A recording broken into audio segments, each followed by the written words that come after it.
পুরী ভ্রমণপ্রেমী বাঙালির সাথে এক গভীর সম্পর্কে আবদ্ধ, যেন এক আত্মার গভীর টান। বিভিন্ন সময়ে প্রচুর ভ্রমণপ্রেমীরা এখানে বেড়াতে আসে।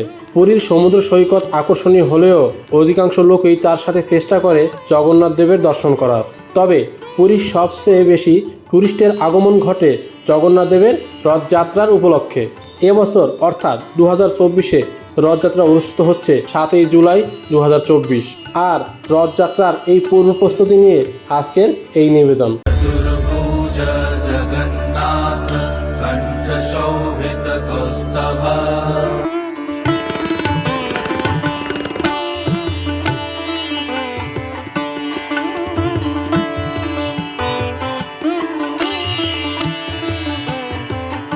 গরম একদম খারাপ না, ওটি ভালোই গরম আর কি। আপনারা যদি স্বর্গদ্বার থেকে টোটো বা অটোতে যেতে চান তাহলে 1 থেকে 150 টাকা লাগবে ভাড়া। ম্যাক্সিমাম 4 জন যাওয়া যাবে আর কি। শুরু হবে রথযাত্রা, আর এই পূর্ব প্রস্তুতি দেখার জন্য চলে এসেছি আজকে পুরী, আর যাচ্ছি এখন জগন্নাথের মন্দিরের উদ্দেশ্যে।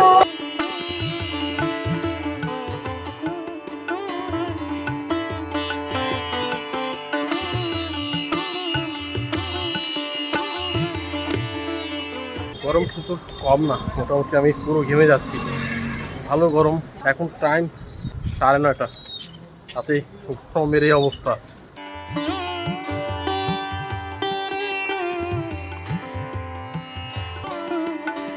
স্বর্গদ্বার থেকে মন্দিরে যাওয়ার পথে বা ফেরার পথে দুপিসেই পেয়ে যাবেন প্রচুর খাজার দোকান। তবে অবশ্যই একটু খাজা দেখে শুনে কিনবেন, যেহেতু রয়েছে বিভিন্ন ধরনের খাজা, তো ভালো মন্দ একটু যাচাই বাছাই করে নেবেন।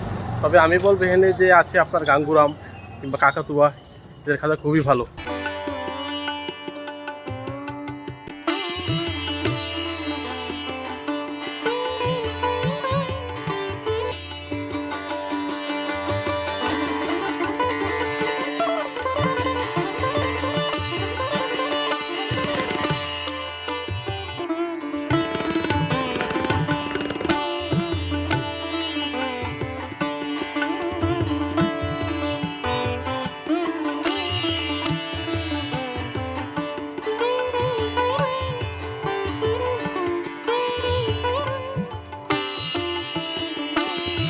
কিছুটা সময় হাঁটার পরেই চলে আসলাম জগন্নাথ দেবের মন্দির প্রাঙ্গণে।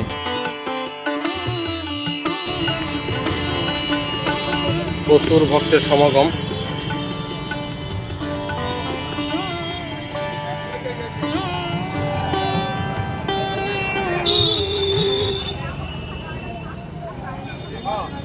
জগন্নাথ অসুস্থ, তাই আপনার তাকে দর্শন সম্ভব না, তো এই অবস্থায় তো পুজোটা দিয়ে আসি। রথযাত্রার উপলক্ষে জোর কদমে চলছে আলপনার কাজ।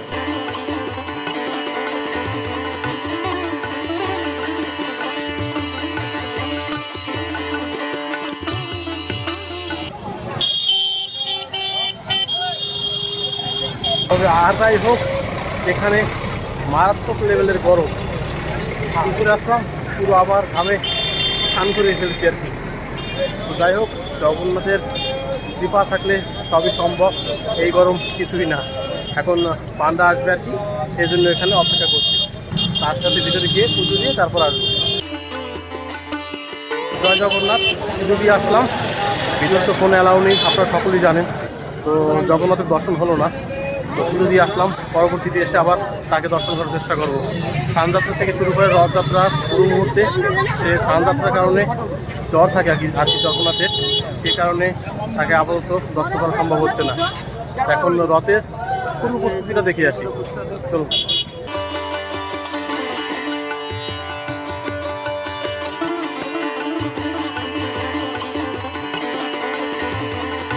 আর ভিতর চলছে আপনার কাজ, এখন ধীরে ধীরে এগিয়ে যাচ্ছি জয় জগন্নাথের নাম করে। এখানে দৃশ্যটা থাকা সম্ভব না, মারাত্মক লেভেলের গরম। এখানে শুধু এখন পুজো দেওয়া যায়, দর্শন করা যায় না, সেই জন্যই অনেক ভক্তগণ এখন আসছেন না। আর সে ভক্তের পরিমাণটা তুলনামূলকভাবে অনেক কম। অন্যান্য সময় যখন আমি আসি এই সময় এখানে তিল ধরার জায়গা থাকে না। তো যাই হোক, পুজো দিয়ে আসলাম, অন্য কোনো সময় জগন্নাথ দেবের দর্শন করব।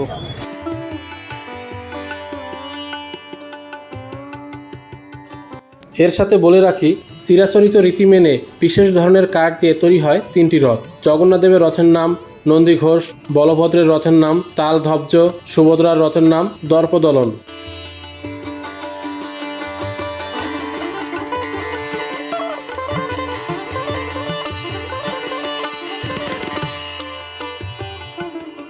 আমার পেছনে যে রথটি দেখতে পাচ্ছেন মোটামুটি 80% কাজ হয়ে গেছে আর কি। এটা হলো বলরামের জন্য রথ, আর এর চাকার সংখ্যা হলো 14টি। এর সাথে বলে রাখি, জগন্নাথ দেবের রথ তৈরিতে ব্যবহার করা হয় নিম ও হাসি গাছের কাঠ।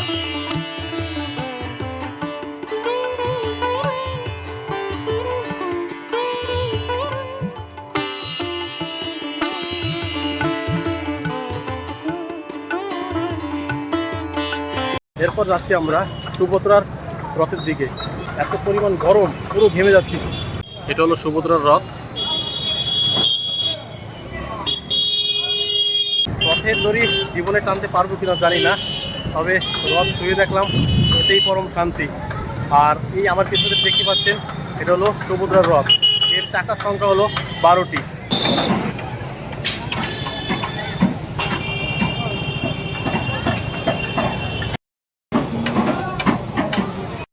জোর কদমে কাজ চলছে আর কি। কম বেশি এখানে প্রতিদিন 200 শ্রমিক কাজ করে আর কি। অক্ষয় তৃতীয়া থেকে এর কাজ শুরু হয়েছিল। এই রথ তৈরির কাজ চলবে রথযাত্রার আগের দিন পর্যন্ত। আর এবছরের রথযাত্রা হচ্ছে 7ই জুলাই 2024-এ। আর প্রতিদিন কম বেশি প্রায় 200 জন কাজ করে এখানে।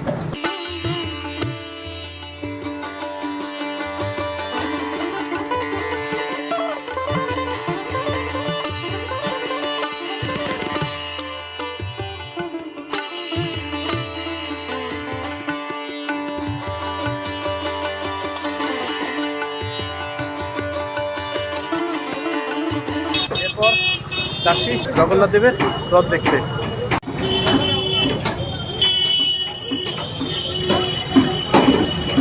খুব জোর কদমে চলছে কাজ। আমার পিছনে দেখতে পাচ্ছেন, এটি হলো শ্রী শ্রী জগন্নাথ দেবের রথ, যার চাকার সংখ্যা হলো 16টি। আর এর কাজও চলছে জোর কদমে।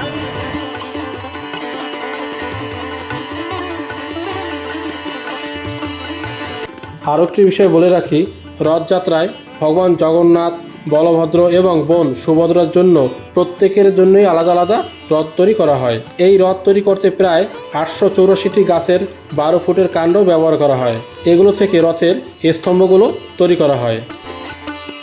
এর সাথে আপনাদের আরও একটি বিষয় বলে রাখি, এই জগন্নাথ দেবের এই রথের উচ্চতা 45.5 ফিট, বলরামের রথের উচ্চতা 45 ফিট এবং সুভদ্রার রথের উচ্চতা 44.5 ফিট। এই রথ তৈরি করার জন্য কাঠগুলো যেখান থেকে আনা হয় আর কি, একটা গাছ কাটলে সেখানে কয়েকটা গাছ লাগানো হয় সাথে সাথে। আর এই রথযাত্রা শেষে এই কাঠগুলো সম্পূর্ণ চলে যাবে রান্নাঘরে জগন্নাথ দেবের ভোগ প্রসাদ তৈরিতে। আর এটার হাইটটা অনেকটাই বড়, যেটা আসলে ক্যামেরা দিয়ে আপনাদের সম্পূর্ণ বোঝানো সম্ভব না। তাও আপনাদের উচ্চতাটা আমি বলে দিলাম।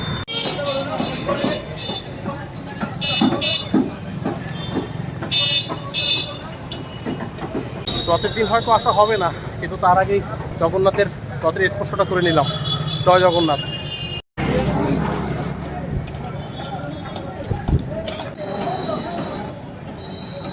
এই রথে করেই জগন্নাথ দেব, বলরাম, সুভদ্রা যাবে মাসির বাড়ি। সেখানে 8 দিন থেকে 9 দিনের দিন আবার পুনরায় চলে আসবে এইখানে। তো পরপর সারিবদ্ধভাবেই তৈরি হচ্ছে রথযাত্রার জন্য এই রথ। প্রথমে রয়েছে জগন্নাথ দেবের রথ, তারপর সুভদ্রার রথ, তারপর একদম পেছনে রয়েছে বলরামের রথ। তো তিনটারই পরিদর্শন আমরা করলাম এবং আপনারাও দেখানোর চেষ্টা করলাম। এখন ধীরে ধীরে রুমের দিকে যাচ্ছি। প্রচণ্ড পরিমাণে গরম, এখানে বেশি সময় থাকা সম্ভব না।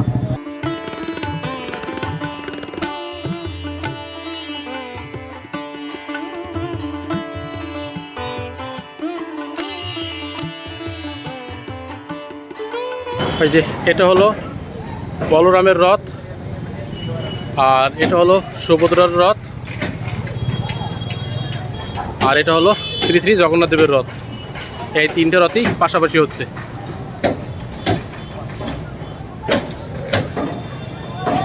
কাজ জোর কদমে চলছে। মন্দিরের গা ঘেঁষেই তৈরি হচ্ছে এই রথ। এখন এই মন্দির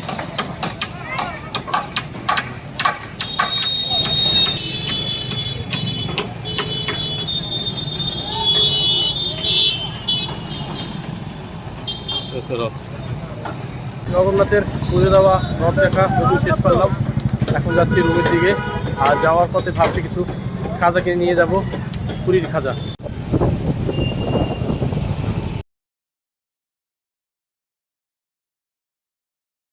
তবে মাঝে মাঝে যে হাওয়া দিচ্ছে ভালো লাগছে, দারুণ ব্যাপার।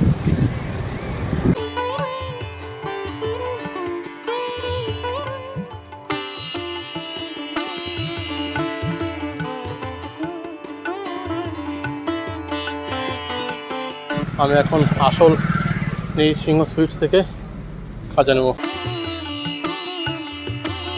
সেখান থেকে খাজা নিয়ে নিচ্ছি বাড়ির জন্য।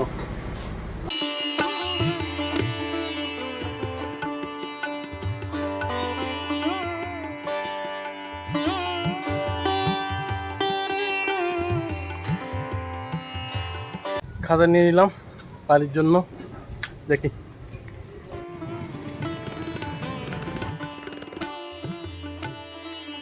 এরপর খাজা কিনে হোটেলের পথ ধরলাম। এই হলো পুরীর রথযাত্রার সর্বশেষ প্রস্তুতি। তো আজ এ পর্যন্তই। ভালো থাকবেন, সুস্থ থাকবেন। দেখা হবে পরবর্তী কোনো নতুন ভিডিওতে। জয় জগন্নাথ।